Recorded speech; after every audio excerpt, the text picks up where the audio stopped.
Hamas का 100% सर्वनाश। Hamas के बचे हुए आतंकवादी अब सिर्फ 14 दिन तक और जिंदा रहेंगे। जी हां, सही सुना आपने, सिर्फ और सिर्फ 14 दिन, क्योंकि इजराइल के प्रधानमंत्री बेन्यामिन नेतन्याहू पर अमेरिका का दबाव है कि अगले 2 हफ्ते के अंदर हमास का द एंड करना ही है। नेतन्याहू ने भी हमास के जिंदा बचे हुए लड़ाकों को आखिरी अल्टीमेटम दे दिया कि वो सिनवार के नाम पर जान ना गंवाएं, बल्कि फौरन सरेंडर कर दें, नहीं तो उनकी लाशों को कब्र भी नसीब नहीं होगी।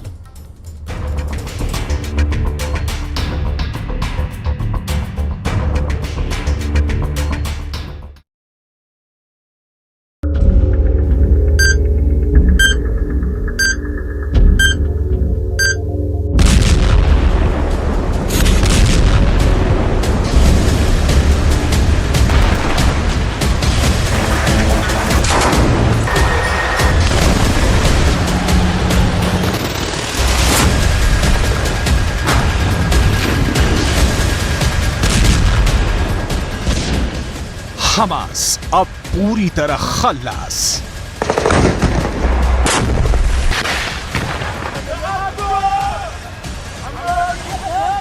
इस्माइल हानिया और याह्या सिनवार की मौत हमास के ताबूत पर आखिरी कील साबित होगी, क्योंकि हानिया और सिनवार खत्म तो हमास खत्म।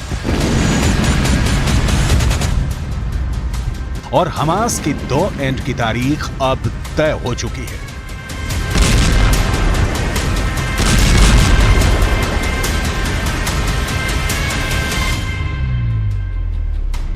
अमेरिका ने इजरायल को जंग जल्द खत्म करने का अल्टीमेटम दे दिया है।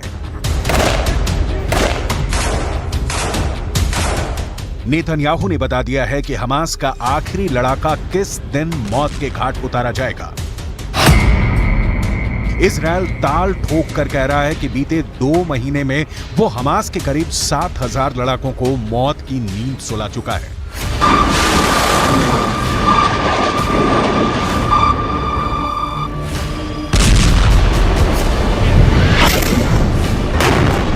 और अब नेतन्याहू ने हमास के बाकी बचे लड़ाकों को फाइनल वार्निंग दे दी है। उन्हें 2 टूक कह दिया है कि वो जिंदा बच सकते हैं, मगर उसके लिए उन्हें इजरायल से हारना होगा। नेतन्याहू ने कहा है कि हमास के लड़ाकों के पास बस 2 ही विकल्प हैं, या तो इजरायल की सेना के आगे सरेंडर कर दें, या फिर इजरायल की फौज की गोलियों से अपना सीना छलनी करवा लें।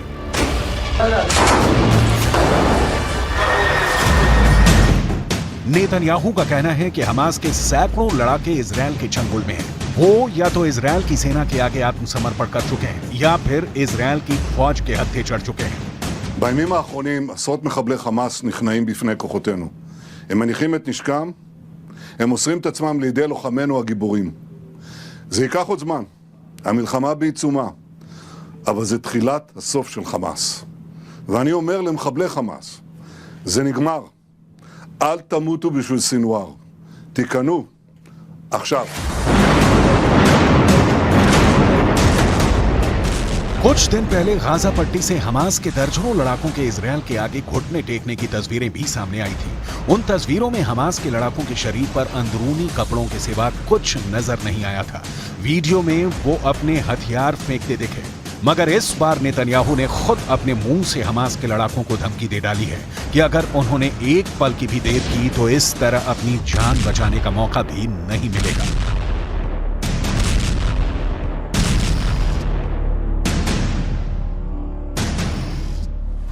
नेतन्याहू पर इस वक्त डबल प्रेशर है, एक खुद अपने देश में और दूसरा अमेरिका का। नेतन्याहू खुद को इजरायल को उसके दुश्मनों से बचाने वाले नेता के तौर पर पेश करते आए हैं, और उनकी यही इमेज उनकी सबसे बड़ी ताकत है।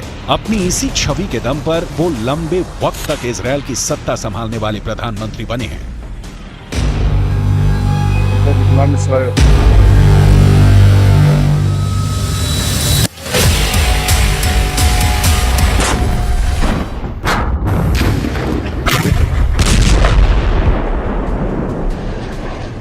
मगर 7 अक्टूबर की तारीख ने उनकी साख पर ऐसी कालिख पोती कि वो धुले नहीं धुल रही। ऐसे में नेतन्याहू पर अपने देश में अपनी मजबूत नेता की छवि वापस खड़ी करने का दबाव है और उसके लिए उन्हें हमास को जल्द से जल्द खत्म करना ही होगा। लेकिन इसके साथ खबर यह भी है कि नेतन्याहू पर बाइडन भी आग बबूला है। अमेरिकी मीडिया में खबर छाई हुई है कि अमेरिका ने इजराइल से साफ साफ कह दिया है कि अब उसके पास हमास से लड़ने के लिए ज्यादा वक्त नहीं बचा है, क्योंकि हर बीतते दिन के साथ अमेरिका पर अंतर्राष्ट्रीय दबाव बढ़ता जा रहा है। अमेरिका इस लड़ाई में इजराइल का खुलकर साथ दे रहा है और गाजा पर इजराइल के ताबड़तोड़ हमलों में करीब 18,000 लोग मारे जा चुके हैं, जबकि 20 लाख से ज्यादा आबादी में लगभग 90% लोग अपने घर छोड़कर भाग चुके हैं।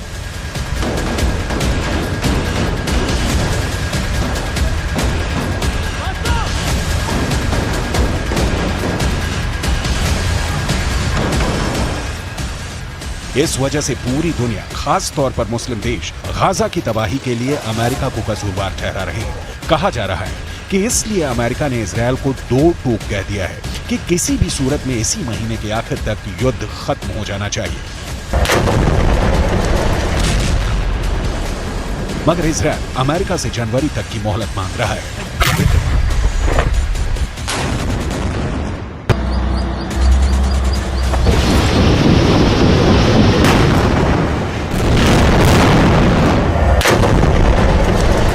माना जा रहा है कि इसी वजह से अमेरिका ने संयुक्त राष्ट्र की सुरक्षा परिषद में गाजा में युद्ध विराम के लिए लाए गए प्रस्ताव पर भी अड़ंगा लगा दिया। इजराइल और अमेरिका के तेवर देखकर रूस का भी रुख नरम पड़ता दिख रहा है। जो रूस इस पूरी लड़ाई के लिए अब तक इजराइल की गलती बता रहा था, जो रूस इजराइल पर हमले का खुलकर विरोध करने को राजी नहीं था, उसके अब सुर बदल गए हैं।